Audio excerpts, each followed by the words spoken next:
ప్రజాగళం కేక పెట్టింది.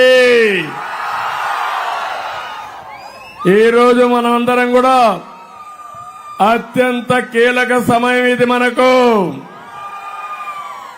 4వ తారీఖు వచ్చాం. తమిళలో ఎప్పుడు పోలింగ్ డేట్ అని మిమ్మల్ని అడుగుతున్నా, గుర్తుందా అని మిమ్మల్ని అడుగుతున్నా. సమయం లేదు, జాగ్రత్తగా ఉండాలి, చైతన్యవంతులు చేయాలి. అబద్ధాలు కోరైన ఈ ముఖ్యమంత్రిని, సైకో ముఖ్యమంత్రిని ఏం చేస్తారు తమ్ముళ్ళు అని అడుగుతున్నా మిమ్మల్ని.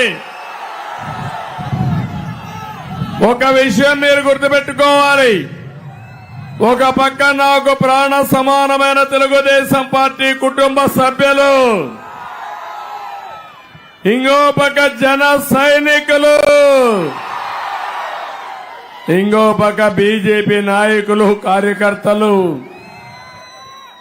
ముగ్గురం కలిసాం. మీరు ఒక్కసారి ఆలోచించండి. పవన్ కళ్యాణ్ గారు అయితే పవర్ స్టార్ పవన్ కళ్యాణ్ గారు మొదటి నుంచి ఒకే మాట, వైఎస్ఆర్ కాంగ్రెస్ పార్టీ ఓటు చీలకూడదు, వాళ్ళని ఓడించాలి, అందరం కలవాలని మొట్టమొదటి చెప్పిన వ్యక్తి పవర్ స్టార్ పవన్ కళ్యాణ్ గారు అని చెప్పి నేను మీకు తెలియజేస్తున్నా.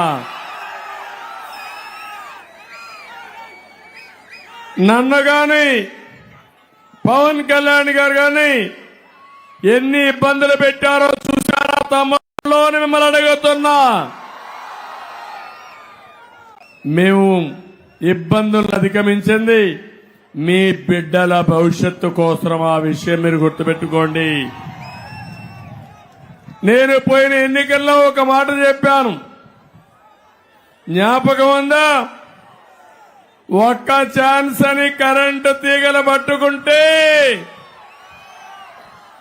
షాక్ కొడుతుందని చెప్పానా లేదా? కొట్టిందా లేదా? ఇప్పుడు చేతులెత్తి జోడించి చెప్పా, ఏమీ పట్టించుకోలేదు మీరందరూ నా మాట. ఈ రోజు మీరు చూస్తే పెద్ద సైకో తాడేపల్లి ప్యాలెస్ లో ఉంటే ఇక్కడ ఒక సైకో తయారయ్యాడు.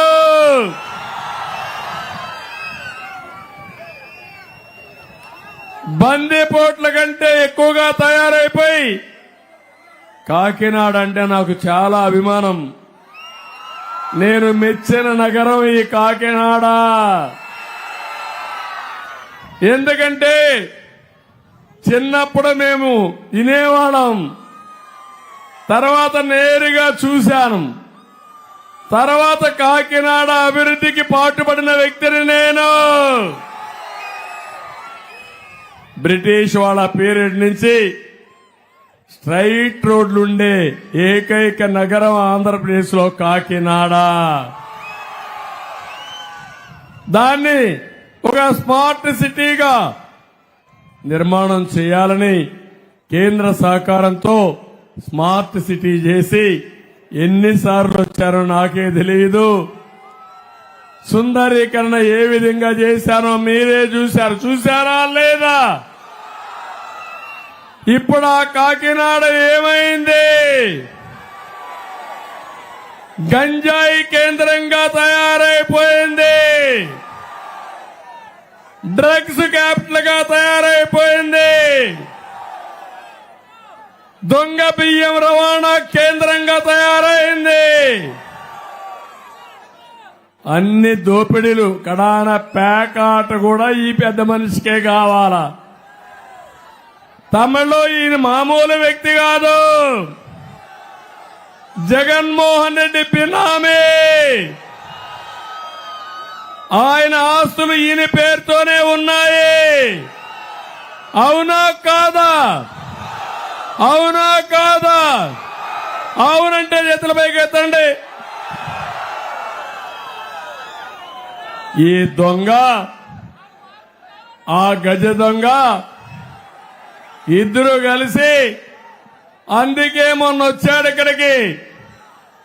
బాబాయిని గొడ్డలతో లేపేసిన వాడు పిల్లవాడు.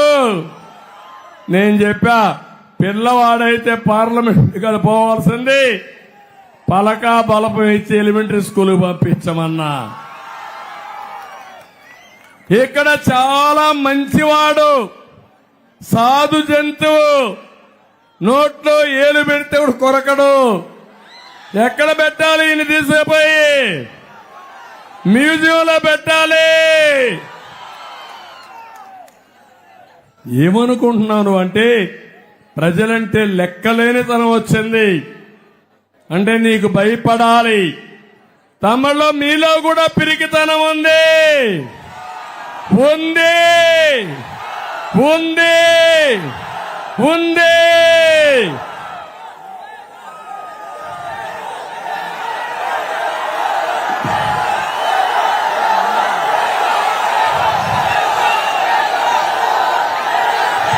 లేదా రోషం ఉందా? ఈ సిటీని నాశనం చేసిన వాడిని ఏం చేస్తారు? బొంద పెడతారా? బంగాళాఖాతంలో కలిపేస్తారా? నమ్మకమేనా? ఏం తమ్ముళ్ళు నమ్మకమేనా? ఏమమ్మా ఆడబిడ్డలు గట్టిగా చెప్పండి, కూడా చెప్పండి ఏ సరే.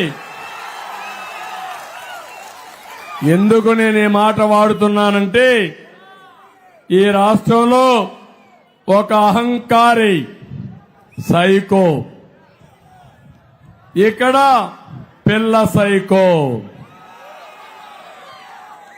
అక్కడ మీరు చూస్తే విధ్వంసమే విధానం. అమరావతిని నాశనం చేశాడు, పోలవరాన్ని గోదావరిలో కలిపేశాడు, ఇండస్ట్రీస్ తరిమేశాడు. ఊరికొక సైకోని తయారు చేసి మీ భవిష్యత్తును సర్వనాశనం చేసిన వ్యక్తి ఈ జగన్మోహన్ రెడ్డి సైకో అని చెప్పి నేను మీకు తెలియజేస్తున్నా. నేను అడుగుతున్నా మిమ్మల్ని, ఈస్ట్ గోదావరి జిల్లా అంటే ప్రశాంతతకు మారు పేరు అవునా కాదా? ఎప్పుడు కూడా పౌరుషంగా మాట్లాడరు మీరు, అంత గౌరవంగా చూస్తారు. ఎవరన్నా మంచినీళ్ళు అడిగితే కొబ్బరి నీళ్ళు ఇచ్చే మనస్తత్వం మీది. 5 ఏళ్ళు ఏమైంది? రౌడీజం వచ్చిందా లేదా? నేరాలు పెరిగాయా లేదా? గంజాయి వచ్చిందా లేదా?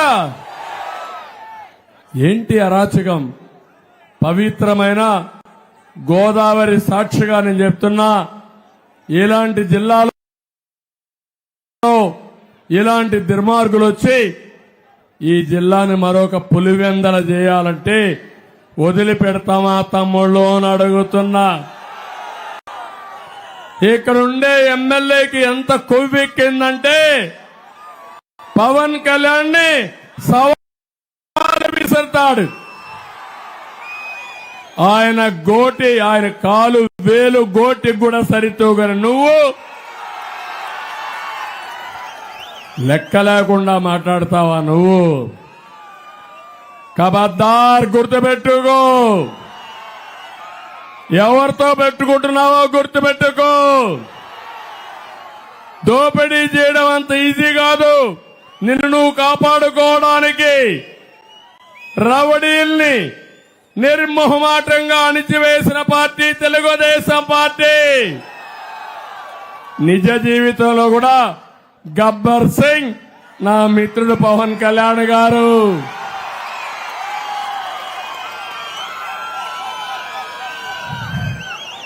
అందుకే కబద్దార్, జాగ్రత్తగా ఉండండి. మాట్లాడేటప్పుడు ఒళ్ళు దగ్గర పెట్టుకొని మాట్లాడండి.